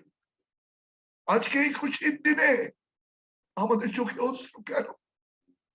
অনেক মায়ের চোখের অশ্রু আছে, তিনি বলছেন বুঝে ফেলো তোমার সেই অশ্রু, আজকে খুশির দিনে কাঁদতে। আমরা যারা স্বজন হারিয়েছি, আজকে আমাদের বিজয় দিবস, আমরা আমাদের স্বাধীনতা, আজকে সেই দিবস আমরা বুকে তুলে দিলাম। আর সেই বিজয় দিবস এবং সেই স্বাধীনতা নতুন প্রজন্ম তাদের হাতে তুলে দিলাম। আমার ভাই মহোদয়কে আমি দেখতে পাচ্ছি আমার সামনে, তার নেতৃত্ব আমরা এগিয়ে চলবো, নতুন বাংলাদেশ গড়ে উঠবে এবং দরদানো এই এগিয়ে যাওয়ার পথ পাবে। ধন্যবাদ সকলকে, ধন্যবাদ। অসংখ্য ধন্যবাদ ডক্টর আনোয়ার করিম স্যারকে। এই পর্যায়ে আজকের আয়োজনের বিশেষ আলোচক, নর্দার্ন বিশ্ববিদ্যালয় বাংলাদেশের সম্মানিত উপ-উপাচার্য ও ব্যবসা প্রশাসন অনুষদের সম্মানিত dean professor doctor Nazrul Islam স্যারকে বিনীতভাবে অনুরোধ জানাচ্ছি ওনার মূল্যবান বক্তব্য প্রদানের জন্য। ধন্যবাদ। আসলে প্রফেসর আনোয়ারুল করিম স্যারের বক্তব্যের পরে very difficult to speak. Anyway, মূলত আজকে এই আলোচনা সভায় আমরা যারা উপস্থিত আছি, আমার বিবেচনা আমরা তিনটি প্রজন্মের আলোচক এবং শ্রোতা এখানে উপস্থিত আছি। একটি প্রজন্ম হচ্ছে যারা স্বাধীনতা যুদ্ধ স্বচক্ষে দেখেছেন, এক্সপেরিয়েন্স করেছেন, অংশগ্রহণ করেছেন এবং স্যাক্রিফাইস করেছেন, যেমন আনোয়ার স্যার, আমাদের ভাইস চ্যান্সেলর স্যার, ওনারা। আর একটি প্রজন্ম এই স্বাধীনের সময় তাদের বয়স 5 বছর, 4 বছর, 6 বছর ছিল, তারা চোখের সামনে দেখেছে কিন্তু বুঝতে পারে নাই ভালোভাবে যে হোয়াট ইজ হ্যাপেনিং, বাট এটা বুঝতে পেরেছে যে দেশে কোনো একটা যুদ্ধ চলছে এবং আমাদের বাংলাদেশের মানুষকে অন্য কোনো দেশের মানুষ হত্যা করছে, তাদের উপর নির্যাতন চালাচ্ছে। সেই প্রজন্মের আমি, প্রফেসর রেজিস্ট্রার সাহেব এবং আরো কয়েকজন এখানে আছেন। আর তরুণ প্রজন্ম যারা শুধুমাত্র আমাদের কথা শুনে, বই পুস্তক পড়ে, তারা এক্সপিরিয়েন্স করছে যে সেই সময়টা কেমন ছিল। তো সেই বিবেচনায় প্রফেসর আনোয়ার করিম স্যারের যে অনুভূতি, সেই অনুভূতি আমার মধ্যে ওইভাবে আনা কঠিন, কারণ আমি ওই সময় দেখেছি, বাট খুব কম বয়স ছিল, 5 বছর বয়স ছিল। আমি এক্সপিরিয়েন্স করতে পারি নাই যেটা আনোয়ার করিম স্যার, আমাদের উপাচার্য মহোদয়, সিনিয়র এক্সপিরিয়েন্স করেছেন। ধন্যবাদ, thank you very much sir for sharing your experience and feeling. আজকে বিজয়ের 50 বছর আজ, বিজয়ের সুবর্ণ জয়ন্তী। এই সুবর্ণ জয়ন্তীতে বাংলাদেশের স্বাধীনতা এবং সুবর্ণ জয়ন্তীতে আমাদের অর্জন শীর্ষক ভার্চুয়াল আলোচনা সভার প্রধান অতিথি, মাননীয় প্রধান অতিথি, নর্দার্ন ইউনিভার্সিটি বাংলাদেশ ট্রাস্টের মাননীয় chairman professor doctor Abu Yusuf Mohammad Abdullah, এই আলোচনা সভার সভাপতি, আমাদের পরম শ্রদ্ধেয় শিক্ষক, নর্দার্ন বিশ্ববিদ্যালয়ের মাননীয় উপাচার্য প্রফেসর ডক্টর আনোয়ার হোসেন, এই প্রোগ্রামের বিশিষ্ট আলোচক, নির্বাহী পরিচালক, বঙ্গবন্ধু গবেষণা কেন্দ্র নর্দার্ন ইউনিভার্সিটি বাংলাদেশের নির্বাহী পরিচালক প্রফেসর ডক্টর আনোয়ারুল করিম, কমোডর এম মনিরুল ইসলাম, সম্মানিত registrar of Northern university Bangladesh, আমার সহকর্মী বৃন্দ, ছাত্রছাত্রী বৃন্দ, আসসালামু আলাইকুম। 50 বছর আগে এই দিনে স্বাধীন বাংলাদেশের জন্ম হয়েছিল এক রক্তক্ষয়ী যুদ্ধের মাধ্যমে। 1971 সালের 16 ডিসেম্বর বাংলাদেশ সময় বিকাল 4:31 বিশ্বের বুকে রচিত হয়েছিল এক নতুন ইতিহাস। পৃথিবীর মানচিত্রে আত্মপ্রকাশ করেছিল আরেকটি নতুন দেশ, যার নাম বাংলাদেশ। পাকিস্তান সেনাবাহিনীর নির্মম হত্যাযজ্ঞের মুখোমুখি হয়ে এই ভূমির স্বাধীনতাকামী জনগোষ্ঠী তাদের অটল সংকল্প ও অসীম আত্মত্যাগের বিনিময়ে ইতিহাসের ধারাকে বদলে দেয় এবং বাঙালি জাতিকে এক নতুন শুরুর দিকে নিয়ে যায়। সেই ধারাবাহিকতায় আজ বাংলাদেশের স্বাধীনতার সুবর্ণ জয়ন্তী 50 বছর পূর্তি আমরা উদযাপন করছি। এই মহিমান্বিত দিন উদযাপনের পাশাপাশি আমরা দুঃসাহসী মুক্তিযোদ্ধা এবং সব নারী ও পুরুষকে বিনম্র শ্রদ্ধা স্মরণ করছি, যাদের আত্মত্যাগে আমরা পাকিস্তানি শোষণের শেকল থেকে মুক্ত হতে পেরেছি। আমরা গভীরতম শ্রদ্ধা জানাই বাঙালি জাতির পিতা বঙ্গবন্ধু শেখ মুজিবুর রহমানকে, যিনি আমাদের স্বাধীনতার সংগ্রামে নেতৃত্ব দিয়েছেন এবং আমাদেরকে দিয়েছেন একটি স্বাধীন ভূখণ্ড ও লাল সবুজের পতাকা। 71-এর মুক্তিযুদ্ধ ছিল বাঙালি জাতির কয়েক হাজার বছরের সামাজিক, অর্থনৈতিক ও রাজনৈতিক স্বপ্ন পূরণের যুদ্ধ। গণতন্ত্র, অসাম্প্রদায়িকতা, সামাজিক মূল্যবোধ, মানবাধিকার এই বিষয়গুলো অন্য দেশ পেয়েছে সভ্যতার স্বাভাবিক অর্জন হিসাবে, কিন্তু আমরা পেয়েছি 30 লাখ মানুষের আত্মত্যাগের মধ্য দিয়া। কোটি মানুষের স্বপ্নে ত্যাগে বীরত্বে রচিত হয়েছে বিজয়ের ইতিহাস, বাঙালির হাজার বছরের ইতিহাসে শ্রেষ্ঠ অর্জন।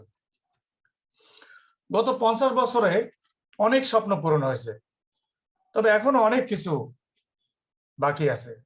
স্বাধীনতার পর সবচেয়ে বড় অর্জন হলো স্বল্পোন্নত দেশ থেকে উন্নয়নশীল দেশে উত্তরণ।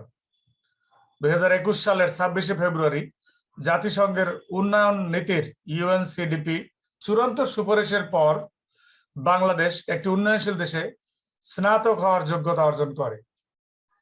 এই চূড়ান্ত অনুমোদন প্রমাণ করে যে মাথাপিছু আয়, মানব উন্নয়ন সূচক এবং অর্থনৈতিক ও পরিবেশগত দুর্বলতা সূচকে উন্নতির মাধ্যমে বাংলাদেশ সফলভাবে উন্নয়নশীল দেশ হওয়ার যোগ্য মানদণ্ড পূরণ করেছে। আমরা যদি দেখি স্পেসিফিক্যালি যে দারিদ্র বিমোচনেও বাংলাদেশ এক অসাধারণ উন্নয়ন দেখিয়েছে। দারিদ্র বিমোচন ছিল আমাদের বাংলাদেশের স্বাধীনতার মূল লক্ষ্য। বাংলাদেশ বিশ্বব্যাংকের দারিদ্র কৌশলপত্র প্রোগ্রাম এবং জাতিসংঘের সহস্রাব্দ উন্নয়ন লক্ষ্যমাত্রার সাথে দেশের প্রবৃদ্ধি এবং দারিদ্র হ্রাস করার জন্য সংযুক্ত।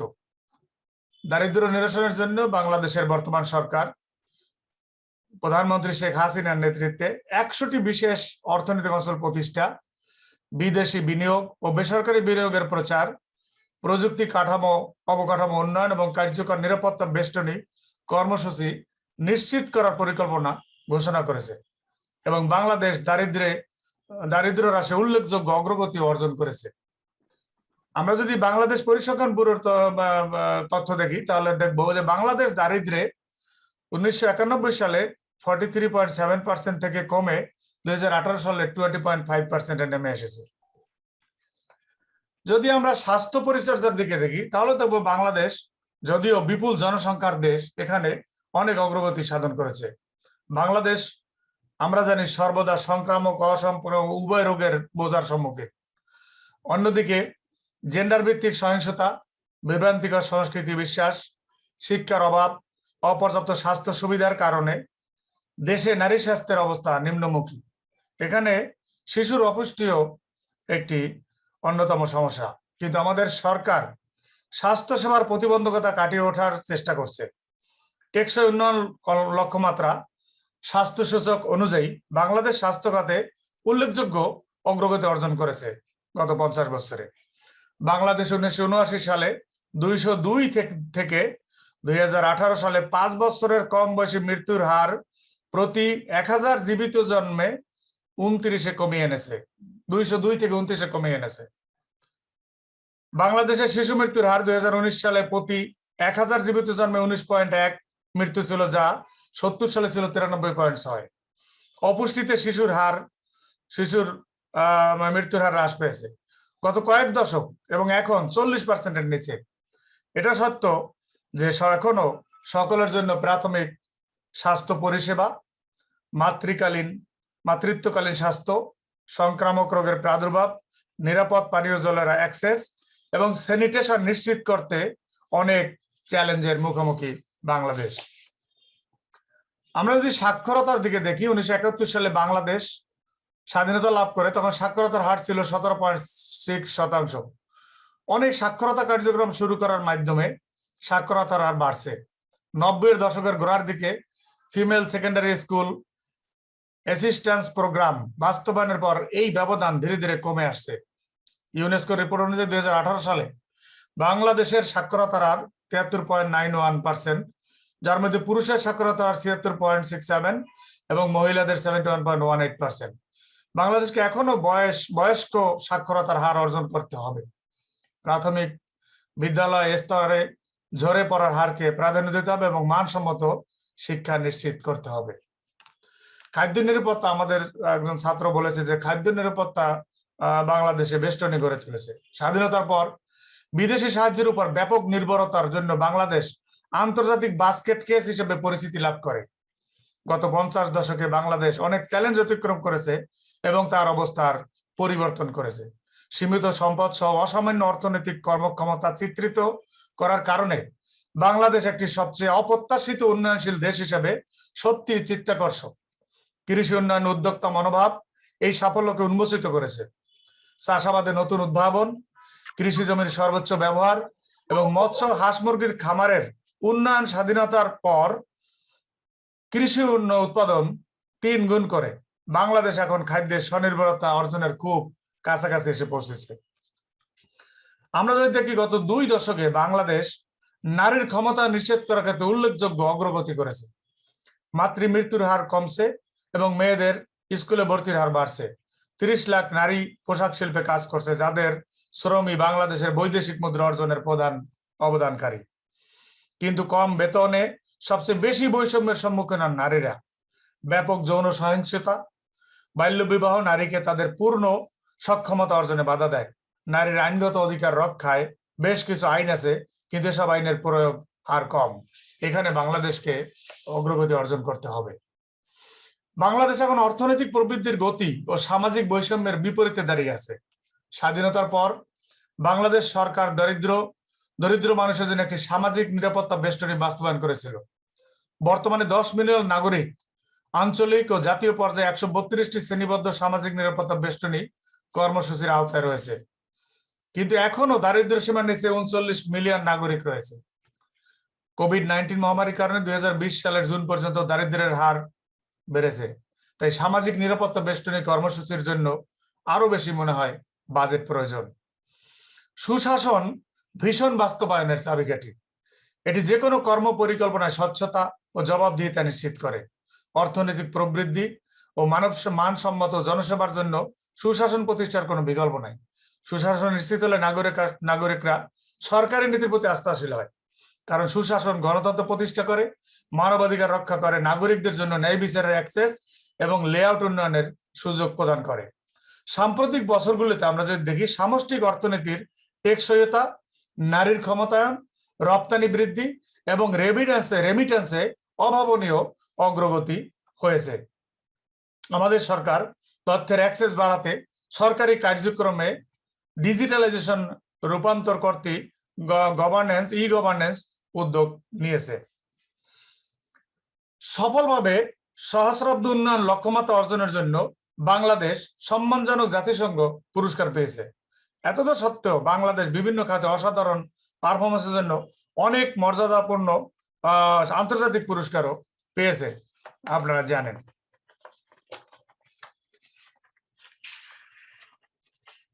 বাংলাদেশ জাতীয় স্বপ্নের আকাঙ্ক্ষার জন্য একটি দূরদৃষ্টি লক্ষ্য নির্ধারণ করেছে, যা ভিশন 2041 নামে পরিচিত। ভিশন 2041 এর মূল লক্ষ্য হলো 2041 সালের মধ্যে দারিদ্র্য শূন্য করা। এই স্বপ্ন পূরণের জন্য বাংলাদেশ সরকার ইতিমধ্যে পরিপ্রেক্ষিত পরিকল্পনা অর্থাৎ 2022 to 2041 প্রণয়ন করেছে, যা বৈশ্বিক আলোচ্য সূচির সাথে সামঞ্জস্যপূর্বক, যাকে টেকসই উন্নয়ন লক্ষ্য বা এসডিজিস বলা হয়। সরকার ভিশন 2040 এবং এসডিজি লক্ষ্যমাত্রা অর্জনের দারিদ্র্য বরাদ্দ করার জন্য দায়িত্ব বরাদ্দ করার জন্য সমস্ত মন্ত্রণালয় এবং বিভাগ সহ ম্যাপিং ডকুমেন্ট তৈরি করেছে। এই কৌশলগত পরিকল্পনাটি টেকসই বিদ্যুৎ শক্তি স্থাপন, রপ্তানিমুখী উৎপাদনের সাথে শিল্পায়ন, ব্লু ইকোনমি উন্নয়ন, শিক্ষা ও আইসিটি মাধ্যমে জনসংখ্যাকে সম্পদে রূপান্তর এবং নগরায়ন সহ কিছু ক্ষেত্রে অগ্রাধিকার দিয়েছে। পরিশেষে বলা যায় বাংলাদেশ মাত্র 50 বছরের একটি স্বাধীন দেশ। একটি সদ্য স্বাধীন দেশের জন্য সমস্ত মাইল ফলক পূরণের জন্য 50 বছর যথেষ্ট নয়। অনেক প্রতিবন্ধকতা থাকা সত্ত্বেও আমরা অনেক ক্ষেত্রে উল্লেখযোগ্য সাফল্য অর্জন করেছি, কিন্তু এখনো অনেক বাকি আছে। আমরা আমাদের স্বপ্ন বাস্তবায়নে নিরলসভাবে এগিয়ে যাচ্ছি। যদি আমরা সফলভাবে সহযোগিতা করি এবং এসডিজি এবং ভিশন 2041 উভয় লক্ষ্যমাত্রা অর্জন করি, তাহলে আমরা অর্থনৈতিক ও সামাজিক স্বাধীনতার জন্য আমাদের স্বপ্ন পূরণ করব। এই লক্ষ্য পূরণে অনেক চ্যালেঞ্জ রয়েছে। শাসন, গণতন্ত্র, নাগরিক কেন্দ্রিক বেসামরিক প্রশাসন এবং সুষ্ঠু অর্থনৈতিক ব্যবস্থাপনার কার্যকর প্রতিষ্ঠাই এই চ্যালেঞ্জ মোকাবেলার একমাত্র উপায়।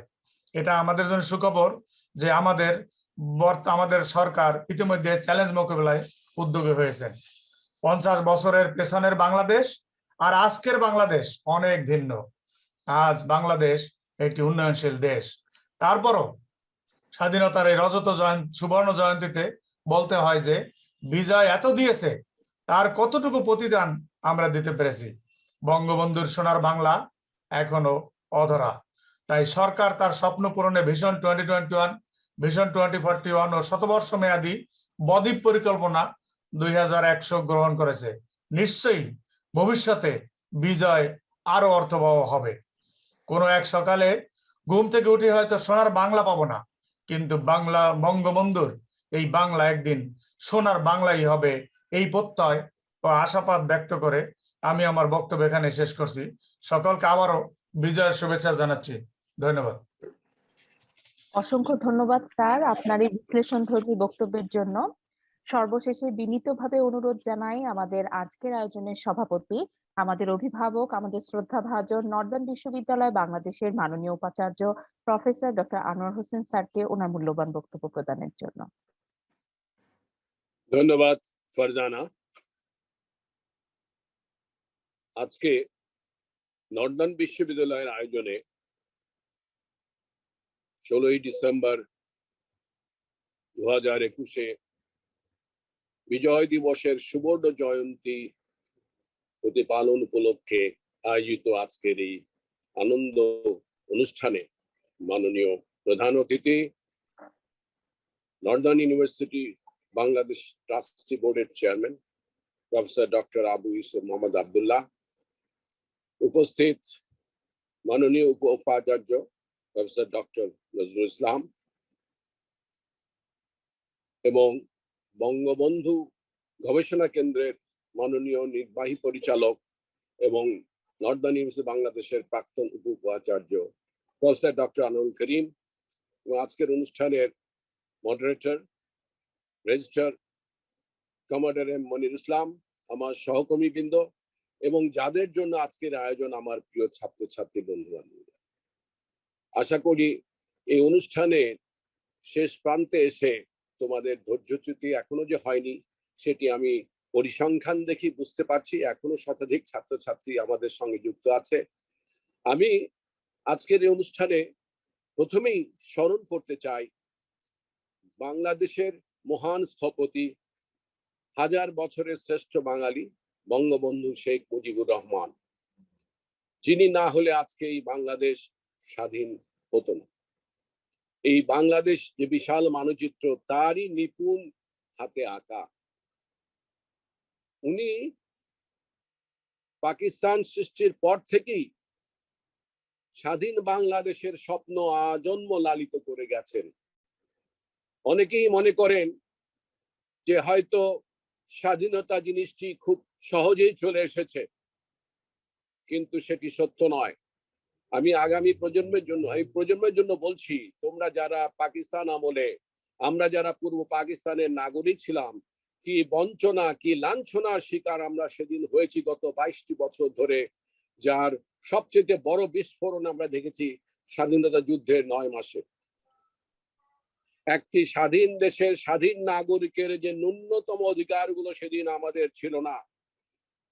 আমাদের দেশের পূর্ব পাকিস্তানের ফরেন এক্সচেঞ্জ যা আমরা আর্ন করতাম পাটের মাধ্যমে, সোনালী আঁশ, কোরিয়ান যুদ্ধের সময় যখন বাম্পার প্রফিট হলো, সেই টাকা দিয়ে ইসলামাবাদ তৈরি করার জন্য পাকিস্তানি পাঞ্জাবি সেনারা ষড়যন্ত্র করলো। বারবার তাদের কুচক্রে এদেশের কনস্টিটিউশন প্রপারলি গঠন করা যায়নি। বাঙালি সংখ্যাধিক্য থাকা সত্ত্বেও তাদেরকে প্যারিটি মেনে নেওয়ার জন্য বাধ্য করা হয়েছিল এবং আমরা দেখেছি বঞ্চনার শিকার। সেনাবাহিনীতে কোনো প্রতিনিধিত্ব ছিল না বাঙালির, সেক্রেটারিতে কোনো সচিব ছিলেন না যারাকে বাঙালি বলা যায়। আমরা দেখেছি সর্বক্ষেত্রে, এবং যে কাগজ কর্ণফুলীতে উৎপাদিত হতো সেই কাগজ পাকিস্তানে যে রেটে বিক্রি হতো তার ডাবল রেটে আমাদেরকে এখানে কিনতে হতো। এই যে অর্থনৈতিক বৈষম্য, যার কারণে বঙ্গবন্ধু সেই ভাষা আন্দোলন যখন দানা বেঁধে উঠল, যেদিন পাকিস্তানের রাষ্ট্রপ্রধান এসে ঢাকাতে বললেন যে Urdu will be the only language, state language of Pakistan, তখন এদেশের ছাত্র সমাজ গর্জে উঠেছিল, বঙ্গবন্ধু শেখ মুজিবুর রহমান গর্জে উঠেছিলেন এবং তারা বলেছিলেন no no, Urdu can never be the state language of East Pakistan, it will be Bangla. তো সেই পরিপ্রেক্ষিতে যে আন্দোলনের সঙ্গে তিনি সম্পৃক্ত ছিলেন, তারপরে প্রতিটি আন্দোলনে কিন্তু তিনি জনতার কাতারে নেতৃত্ব দিয়েছেন। পরবর্তীতে 1969-এর আমরা দেখেছি আগরতলা কনস্পিরেসির মাধ্যমে বঙ্গবন্ধুকে স্তব্ধ করে দেওয়ার জন্য তাকে ফাঁসি কাস্টে পর্যন্ত নিয়ে যাওয়ার ষড়যন্ত্র করা হয়েছিল। কিন্তু তখন ছাত্র জনতা, কৃষক, মজদুর সবার সম্মিলিত আন্দোলনের তোপে আইয়ুব খান সেই ধরনের সাহসী পদক্ষেপ নিতে পারেননি বটেই, বা অ্যাডভেঞ্চারাস যেটাকে বলে, অ্যাডভেঞ্চার ছিল তার একটা, যেটা তিনি করতে পারেননি। এবং পরবর্তীতে আমরা দেখেছি যে 71 সালেও বঙ্গবন্ধুকে পাকিস্তানের কারাগার সেই মিয়ানওয়ালি জেলে আটকে রেখেও তাকে স্তব্ধ করা যায়নি। যিনি বাঙালির স্বাধীনতার জন্য বারবার সংগ্রাম করেছেন, আত্মত্যাগ করেছেন, জীবন বাজি রেখে কাজ করে গেছেন, সেই বঙ্গবন্ধুকে আজকে স্মরণ করতে হবে। আমি আমাদের আজকের প্রজন্মকে বলছি যে তোমরা সব সময় মনে প্রাণে বঙ্গবন্ধুর যে আইডিওলজি, তার যে দর্শন, দেশপ্রেম, সেটাকে ধারণ করবে।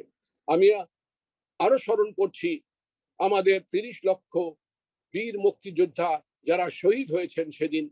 আমি আরো স্মরণ করেছি আমার মা বোনেরা যারা সেদিন তাদের সম্ভ্রম হারাতে বাধ্য হয়েছিলেন।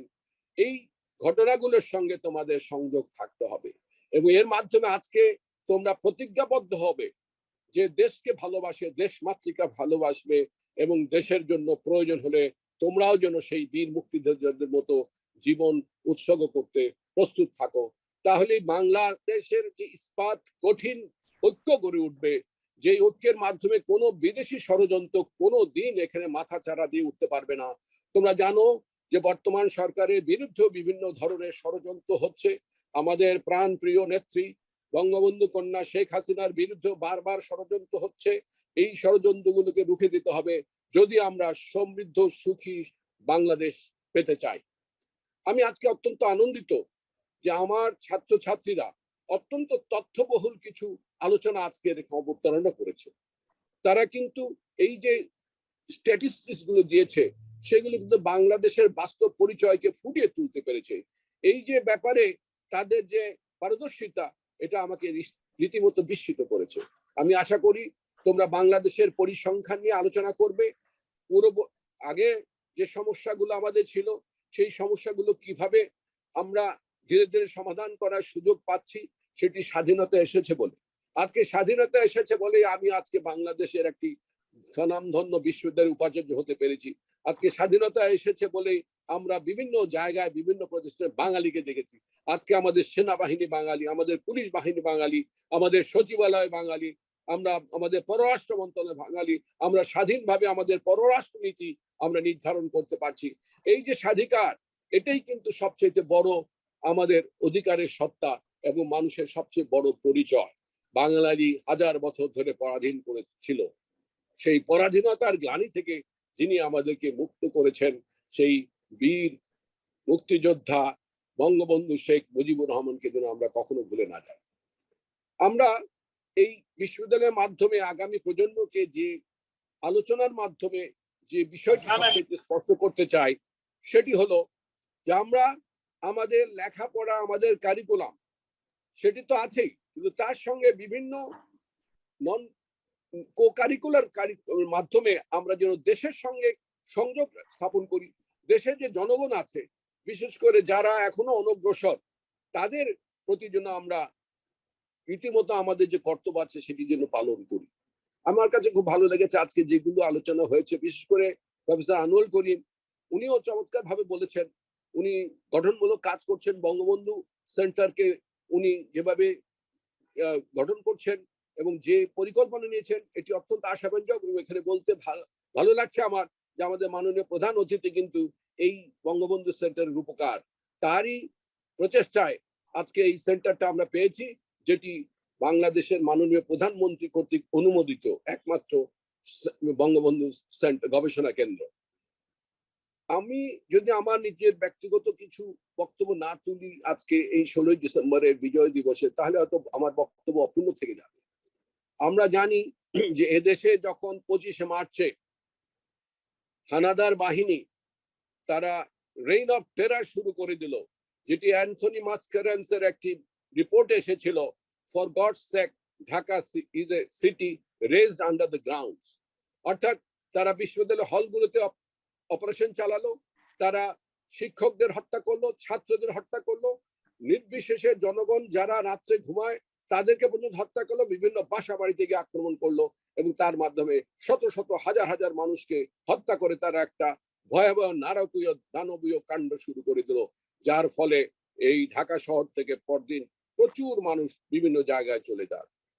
এই ঘটনাগুলো যারা বাংলাদেশে ছিলেন তারা হয়তো বাংলাদেশের যেহেতু প্রেসটাকে গ্যাগ করে রেখেছিল, কোনো পত্রিকায় তারা খবর ছাপা দিতে দিত না, সেই কারণে আমরা যারা তখন বিদেশে ছিলাম, প্রবাসী ছিলাম, ছাত্র হিসেবে ছিলাম, আমরা কিন্তু সেই খবরগুলো নির্ভুল ভাবে পেয়েছি এবং আমরা তখন ছাত্র সমিতিগুলোকে গঠন করেছি। আমরা বাংলাদেশ ছাত্র সমিতি গঠন করে আমরা এই দেশের জন্য কাজ করেছি। তখন এই জনমত সৃষ্টি করা, আমি তখন মার্কিন যুক্তরাষ্ট্রে ছিলাম, জনমত সৃষ্টি করা একটা বড় দায়িত্ব ছিল আমাদেরকে। সেই জনমত সৃষ্টি করার জন্য আমরা যেটা করেছি সেটা হলো আমরা সিগনেচার ক্যাম্পেইন করেছি বিশ্ববিদ্যালয় পর্যায়ে, আমরা বিভিন্ন সংস্থাকে চিঠি দিয়েছি, টেলিগ্রাম করেছি এবং আমার তত্ত্বাবধানে আমাদের যে সংগঠন ছিল ব্লুমিংটনে, আমরা 10,000 চিঠি বিভিন্ন কি রেসপন্স যারা করতে পারেন তাদের কাছে পাঠিয়েছি এই জেনোসাইডের বিরুদ্ধে সোচ্চার হওয়ার জন্য। আমরা বিভিন্ন কর্মকাণ্ডে লিপ্ত ছিলাম। আমরা পাকিস্তান কনসুলেট ঘেরাও করেছি 12ই মেতে। আমরা ওয়াশিংটন ডিসিতে গিয়ে সেখানে ক্যাপিটাল এবং কংগ্রেসম্যানদের সঙ্গে, সিনেটরদের সঙ্গে আলোচনা করেছি, তাদেরকে বুঝিয়েছি যে এবং প্রমাণ পর্যন্ত দেখিয়েছি যে পত্রিকার যে বিভিন্ন কাটিং ছিল সেগুলো নিয়ে গেছি, কি মর্মান্তিক ভাবে মানুষকে হত্যা করা হচ্ছে, লাশের পর লাশ স্তূপ হচ্ছে, সেগুলো তাদেরকে দিয়েছি। আরো একটা জিনিস মনে রাখতে হবে, সেই সময় প্রতিবেশী দেশ বিশেষ করে পশ্চিম বাংলা এবং ভারত আমাদের পাশে এসে দাঁড়িয়েছিল। বাংলাদেশ থেকে 1 কোটি রিফিউজি কিন্তু সেদিন পশ্চিম বাংলায় আশ্রয় নিতে বাধ্য হয়েছিল এবং তাদের থাকা খাওয়ার ব্যবস্থা করা, আন্তর্জাতিক সংস্থাগুলো আসার আগেই কিন্তু ভারত সরকার সেটি করেছিলেন। আমাদের এই সময় স্মরণ করতে হয় তদানীন্তন প্রধানমন্ত্রী ইন্দিরা গান্ধী, যার কাছে আমরা টেলিগ্রাম পাঠিয়েছিলাম বাংলাদেশ সম্পর্কে যেন তারা আরো সহানুভূতিশীল হন। আমরা উঠানের কাছে তখন টেলিগ্রাম পাঠিয়েছিলাম এই বলে যে বাংলাদেশকে যেন রিকগনাইজ করা হয় স্বাধীন রাষ্ট্র হিসেবে। পরবর্তীতে আমরা দেখেছি বাংলাদেশে এই মুক্তিযুদ্ধ, মুক্তি সংগ্রাম একটা অর্গানাইজড ওয়েতে আসলো, তারা প্রশিক্ষণ নিল এবং প্রথম দিকে যে রিপোর্ট এসেছিল আমরা জানি, যেহেতু পাকিস্তানের বিরুদ্ধে, হানাদার বাহিনীর বিরুদ্ধে এদেশের ছাত্র সমাজ, যুব সমাজ, কৃষক, মজদুর সবাই এমন উদ্বেল ছিল যে তারা দাঁড়িয়ে 303 রাইফেল হাতে নিয়েই কিন্তু তারা চার্জ করতে গেছে। এবং আমি একটা সংস্থা এখন সেটা আমাকে এখনো ব্যথা দেয় যে তারা বলেছিল those fighters were more like grass, অর্থাৎ পাকিস্তানিরা তো প্রশিক্ষিত ছিল, তাদের কাছে মেশিন গান ছিল, আর ওরা যখন দাঁড়িয়ে এসেছে কাভার না নিয়ে এবং ক্রল না করে, তখন তাদেরকে রীতিমতো ঘাস কাটার মতো মেরে ফেলেছে। প্রথম দিকে কিন্তু এই ধাক্কায় অনেক, যেহেতু তাদের কোনো সামরিক প্রশিক্ষণ ছিল না, তারা কিন্তু এভাবে মারা গেছে, আত্মদান করেছে, কিন্তু তবুও তারা কিন্তু এগিয়ে গেছে, তারা পিছু হটে নাই। তারা তাদের জীবন বাজি রেখে বাংলাদেশকে স্বাধীন করার জন্য কাজ করেছে। আর পাকিস্তানি সৈন্যরা ছিল প্রফেশনাল, তারা তো বেতন ভাতার জন্য তারা যুদ্ধ করছে। এই যে ব্যাসকমটা ছিল, সেই কারণে দেখা গেছে অল্প কিছু সংখ্যক গেরিলারা বিভিন্ন ক্ষেত্রে তারা অপারেশনে সাকসেসফুল হয়েছে। আমরা দেখেছি ঢাকা শহরে হোটেল ইন্টারকন্টিনেন্টাল নভেম্বরে এসে গ্রেনেড ফোটানো হয়েছে। আমরা দেখেছি যে ঢাকা শহরে ক্র্যাক প্লাটুন, যেখানে অনেক ইয়াং ছেলেমেয়েরা ছিল, ছাত্র বন্ধু ছিল আমাদের জুনিয়র, তাদেরকে দেখেছি টেলিভিশনে, তাদের ছবিও পর্যন্ত আমরা দেখেছি যে তারা অপারেশন চালাচ্ছে এবং পাকিস্তানিদেরকে টেরোরাইজ করেছে। এই বাংলাদেশের ট্রেনিং, বাংলাদেশের মুক্তিযোদ্ধারা জলে স্থলে সব জায়গায় তাদের নখদর্পণে, কিন্তু পাকিস্তানিরা সেটি জানতো না। যে কথাটি বঙ্গবন্ধু বলেছিলেন 7ই মার্চে, আমরা ওদেরকে পানিতে মারবো, আমরা ওদেরকে ভাতে মারবো, একই কথা অক্ষরে অক্ষরে ফলে গেছে যখন গেরিলা যুদ্ধ চলছিল। 7ই মার্চের ভাষণের সাথে আমরা জেনেছিলাম যে বাংলাদেশ স্বাধীন হয়ে যাচ্ছে। বঙ্গবন্ধু কিন্তু বলেছেন এবারে সংগ্রাম স্বাধীনতার সংগ্রাম। সেই বঙ্গবন্ধুর বিচক্ষণ নেতৃত্বে, এবং তিনি যেটা আগেই বলে দিয়েছেন যে ঘরে ঘরে দুর্গ গড়ে তুলো, এবং সেটি হয়েছে। আমরা দেখেছি আমাদের নিজের গ্রামেও ছেলেমেয়েরা এসে থানা আক্রমণ করেছে, অস্ত্র লুট করে সেই বিহারি বা নন বেঙ্গলি যে আর্মি ছিল তাদের বিরুদ্ধে তারা মুক্তিযুদ্ধ বা মুক্তি সংগ্রাম শুরু করে দিয়েছে। আমার কাছে অত্যন্ত ভালো লেগেছে প্রফেসর আমিনুল করিমের বক্তব্য, ভালো লেগেছে ডক্টর নজরুল ইসলাম অত্যন্ত চমৎকার ভাবে একটা সুলিখিত এবং ওয়েল স্ট্রাকচার্ড একটা বক্তব্য দিয়েছেন। আমরা আজকে এই অনুষ্ঠানের মাধ্যমে আমি আশা করি আমাদের যে প্রজন্ম, বিশেষ করে নতুন প্রজন্ম, তারা বাংলাদেশ সম্পর্কে 16 ডিসেম্বর অনেক কিছু জানতে পেরেছেন। কিন্তু কিছু কথা আমাদের মনে রাখতে হবে, আমরা বাঙালি, কিন্তু আমরা বাংলাকে এখনো যথাযোগ্য মর্যাদার স্থানে রাখতে পারিনি বা তুলতে পারিনি, সেটি আমাদের ব্যর্থতা। কাজে আমাদের উচ্চ শিক্ষার ক্ষেত্রে বাংলার ব্যবহার শুরু করতে হবে। আমাদের বিভিন্ন টেক্সট থেকে বাংলায় অনুবাদ করে বিভিন্ন সায়েন্টিফিক টেক্সট বুক গুলোকে, বিভিন্ন ম্যানেজমেন্ট টেক্সট বুক গুলোকে বাংলায় ছাত্রদের কাছে সুপরিচিত করতে হবে। আমাদের সর্বক্ষেত্রে বাংলা ভাষাকে ব্যবহার করার জন্য যে যে নির্দেশ বঙ্গবন্ধু দিয়েছিলেন সেটিকে আমাদের প্রতিপালন করতে হবে। আমরা আমাদের এই প্রজন্মের কাছে সেই অঙ্গীকারই চাই, তারা যেন যেখানেই থাকে বাঙালি সংস্কৃতিকে, বাঙালি ভাষাকে, বাংলা ভাষাকে যেন ভুলে না যায়, এবং এই ভাষার জন্য তারা নিশ্চয়ই যেন কাজ করে যায়। আমি আর আমার বক্তব্য দীর্ঘায়িত করতে চাচ্ছি না, কারণ নামাজের সময় চলে এসেছে, এবং আজকে এই অনুষ্ঠানের মাধ্যমে আমরা যে জিনিসটি করতে চেয়েছি আমার মনে হয় সেটি অনেকাংশে সাফল্যমণ্ডিত হয়েছে। অনেক চমৎকার আলোচনা সবাই করেছেন। আমি আমার বক্তব্যের মাধ্যমে শেষ দিকে এসে ধন্যবাদ জানাতে চাই মাননীয় রেজিস্ট্রার মহোদয়, উনি ছাত্রদের সংগঠন করেছেন, সবাইকে নিয়ে প্রোগ্রামটা করেছেন, এবং মাননীয় প্রোভাইসার সাহেব দিক নির্দেশনা দিয়েছেন। সবাই মিলে আজকের এই অনুষ্ঠানে বিশেষ করে আমি ধন্যবাদ জানাতে চাই আমাদের মাননীয় প্রধান অতিথি প্রফেসর আবু ইউসুফ আব্দুল্লাহ, যার অনুপ্রেরণা ছাড়া আজকের অনুষ্ঠানটি আয়োজন করা হয়তো সম্ভবপর হতো না। এই 16 ডিসেম্বরে আমরা বাইরে থেকে কোনো গেস্টকে আনতে পারিনি, এই কারণে যে আজকে সবাই ব্যস্ত থাকেন। সামনে হয়তো আমরা একটা অনুষ্ঠান করব, সেখানে আমরা মুক্তিযোদ্ধা কাউকে যদি নিয়ে আসতে পারি, বীর প্রতীক, তাহলে হয়তো আমাদের এই অনুষ্ঠানগুলো সার্থক হবে। আমি আশা করছি আগামীতে আমরা সেই দিকে মনোযোগ দেব। আমাদের মুক্তিযোদ্ধাদেরকে সম্মান করা উচিত, যেখানেই তারা থাকেন না কেন, যেখানেই তাদের সঙ্গে আমাদের যোগাযোগ হয় না কেন, তাদেরকে যেন আমরা যথাযোগ্য সম্মান দেই এবং সমাজে তাদেরকে প্রতিষ্ঠিত করি। বর্তমান সরকার সেক্ষেত্রে অত্যন্ত সুপরিকল্পিতভাবে কাজ করে যাচ্ছেন। মুক্তিযোদ্ধা মন্ত্রণালয় আলাদা হয়েছে, তাদের জন্য ভাতার পরিমাণও বাড়ানো হয়েছে, এবং আমরা আরেকটি জিনিস দেখেছি, বর্তমান সরকার সমাজ কল্যাণ উন্নয়নমূলক প্রচুর কাজ করেছেন। যে কথাটি আমার ছাত্র বন্ধুরা বলেছে যে প্রতিটি নাগরিকের জন্য এই যে মুজিব বর্ষ যেটা আমরা পালন করছি, বঙ্গবন্ধুর 100তম জন্মবার্ষিকী এবং স্বাধীনতার 50তম বার্ষিকী, সেখানে কিন্তু কোনো হতদরিদ্র মানুষ যেন হোমলেস না থাকে, গৃহহীন না থাকে, সেই অঙ্গীকার কিন্তু বাস্তবায়ন করা হয়েছে মাননীয় প্রধানমন্ত্রীর বদান্যতার কারণে। আমরা আজকে তার নেতৃত্বকে, তার সুযোগ্য মন্ত্রিসভাকে সবাইকে ধন্যবাদ জানাচ্ছি, এবং আজকের এই আয়োজনের মাধ্যমে আমরা যেন আরো এগিয়ে যেতে পারি। যে কথাটি মাননীয় উপাচার্য বলেছেন 2041 সালের মধ্যে যেন আমরা বাংলাদেশ পূর্ণাঙ্গ একটি ধনী রাষ্ট্রে পরিণত হয়, সেই আশাবাদ ব্যক্ত করে আমার বক্তব্য এখানে শেষ করছি। আপনাদের সবাইকে বিজয় দিবসের আবারও শুভেচ্ছা। অসংখ্য ধন্যবাদ প্রফেসর ডক্টর আনোয়ার হোসেন স্যারকে। আমরা কথায় কথায় আজকের আয়োজনের একদম শেষ প্রান্তে চলে এসেছি। আরো একবার ধন্যবাদ ও কৃতজ্ঞতা জ্ঞাপন করতে চাই আমাদের আজকের আয়োজনে উপস্থিত সমস্ত অতিথিবৃন্দ, নর্দার্ন বিশ্ববিদ্যালয় বাংলাদেশের শিক্ষক শিক্ষিকা মণ্ডলী, কর্মকর্তা কর্মচারী এবং আমার স্নেহের শিক্ষার্থীদের।